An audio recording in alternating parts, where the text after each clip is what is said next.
Welcome back, Homestead Orchestra. Those of you who are working on your vibrato, you are now able to do step one, which is this loose motion, keeping this part of your hand loose. You can also, on all four strings and all four fingers, slide back and forth. Step two, lightly on top of the string, and then do that same motion without sliding. If you look really carefully, you'll see your knuckle wiggle. Now, you're not wiggling your knuckles. Your knuckle is being wiggled by the motion. That is what turns into vibrato. So if you're up to that point of your vibrato development, it's time for the fourth step, and that's what this video segment will show you. Now, everything's about the same, except now we're going to try to push our finger down so that the string makes contact with the fingerboard. The danger is you might start squeezing other parts of your hand, and then you won't be able to do that motion that we worked on in steps 1, 2, and 3. If that should happen, relax, shake your hand out, try again, okay? Once you know how this feels, you'll be able to do vibrato, and then we can talk about more advanced skills having to do with vibrato. Metronome continues to be on 60. We'll start maybe with an earlier step. I'm doing the motion 1 and 2 and 3 and 4 and now I'm going to sink my finger into the string, so suddenly now we would have something that sounds like vibrato. I hope you can see that knuckle wiggle. I'm exaggerating it right now. That is what is creating vibrato. You just have to trust me on this. When I did this, this part of my hand was still really loose, okay?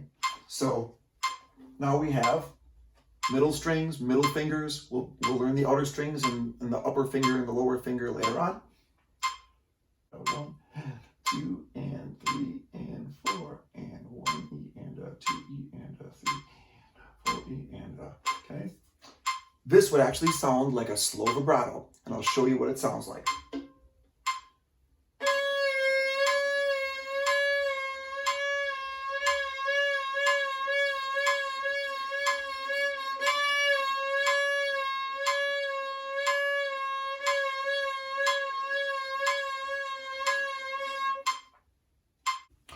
On cello and bass, step 4 is exactly the same. We were able to do the sliding motion, and then the rocking motion, and then the finger flexibility motion, and now it's time to make contact with the fingerboard without unnecessary squeezing.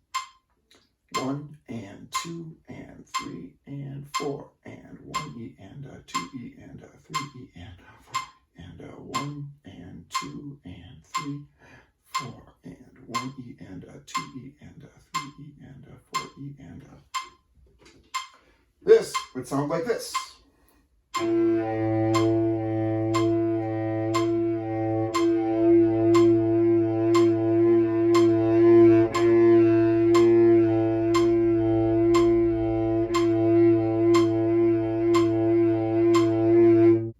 Once you can do that motion on all four fingers, all four strings, bass is all 3 fingers, you're really on your way to a mature and expressive vibrato. And the only other thing then is to be able to regulate the speed and the width of the vibrato so that it sounds more like the singing human voice, which is of course what vibrato is supposed to emulate. So might sound something like this.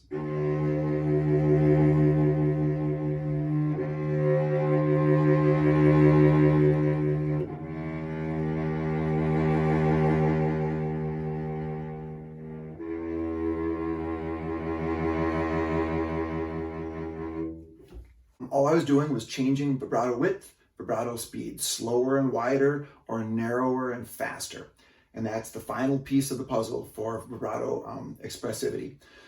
So take a few minutes every day that you practice. If you're working on vibrato and go through these 4 steps, I'm sure if you do that, you'll have a beautiful, expressive, mature sounding vibrato by the time I see you again when orchestra resumes later on this spring. Take care, everybody. Thanks.